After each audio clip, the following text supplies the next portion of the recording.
Konnichiwa, everyone. To me, I believe Japanese fashion is the most interesting and unique fashion that I've ever seen. Japanese fashion is unique from the traditional garments, the streetwear, and the rebellious clothes that teens wear. The fashion that is going on the streets of Tokyo today derives totally from youth and is way different than anything that we've ever seen in the U.S. Today I'm going to present you with the traditional kimono, the streetwear such as Lolita and Harajuku, and some of the rebellious styles that teens wear such as ganguro and loose socks. I know what you're thinking, loose socks? There is actually significance behind them. First, though, we'll talk about the traditional garment in Japan called the kimono. The kimono is a traditional garment that is worn by women, men, and children. Wikipedia says kimono literally means a thing to wear. Kimono is a type of clothing that is almost like a robe. Look, Japanese lifestyle tells us it is wrapped around the body and it starts from the left side over the right side. Because if it's switched around with the right side over the left side, it actually means that you're burying the dead and going to a funeral. So, it is then secured by a sash around the waist called an obi. It is then worn with traditional footwear such as sandals and split-toed socks. The kimono is often worn by men more so than women, more so than men. It is also worn on special occasions such as tea ceremonies, coming of age, weddings, and other formal occasions. And something interesting that I've learned is that kimonos are actually very expensive. They can range anywhere from 10,000 US currency above and beyond. Next, we'll talk about the streetwear in Japan. According to Wikipedia, Japan began to emulate Western fashion during the middle of the 19th century. By the beginning of the 21st century, it had altered into what is known today as street fashion. The street fashion in Japan is a mixture of today's trends and traditional trends. Two streetwear styles that are popular in Japan are Lolita and Harajuku. First, Lolita is broken up into 4 categories: Gothic, Sweet, Punk, and Classic. Gothic Lolita is influenced by the Eastern and Victorian Goth style.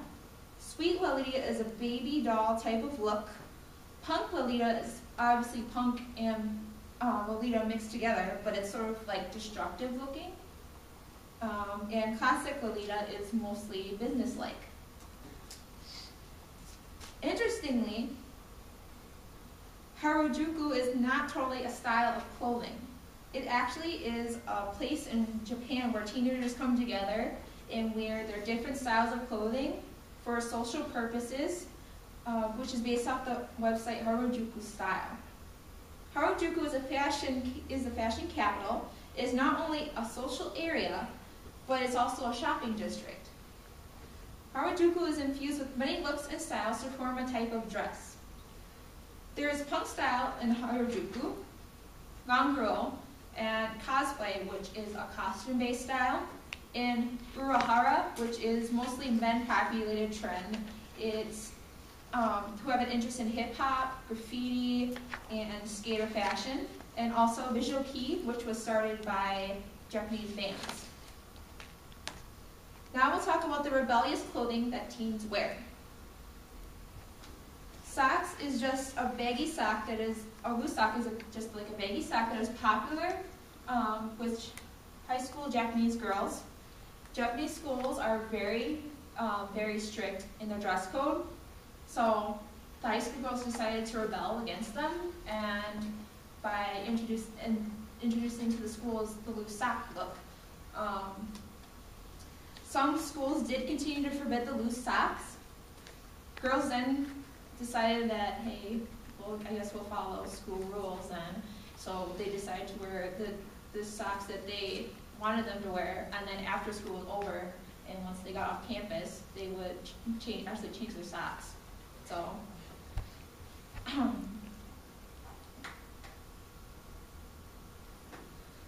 Wikipedia states the meaning of gangro is blackface. It's kind of surprising and shocking, isn't it? People actually do go out in the streets like that, by the way. Gangro is a trend that includes tan skin that's almost orange and fake. It's blonde or orange hair. They mostly like bleach their hair a really whitish blonde color, and as you can see, they put a lot of like streaks of yellow, orange, pink in their hair, so it really pops out. And they also put colorful makeup on, like white concealer over their eyes and on their lips. It's not as popular in the streets of Japan as it used to be back in the peak of the year 2000. However, what's interesting about this style of fashion is that girls style themselves for a movement against the concept of beauty in Japan. Facial gems are also used to make the gangro look more flamboyant, including platform shoes and colorful clothes. Wikipedia states, researchers in the field of Japan studies believe that gangro is a form of revenge against traditional Japanese society due to resentment of neglect, isolation, and constraint of Japanese society. This is their attempt at individuality, self-expression, and freedom in open defiance of school standards and regulations. Finally, we're going to go over the different fashions in Japan that I have put more insight on for you. Traditional garments such as the kimono, street styles such as Lolita and Harajuku, and rebellious styles such as loose socks and ganguro. I hope that I shed a light on some of the very different styles that are outside the U.S., and maybe you'll take an interest in them as well. Thank you.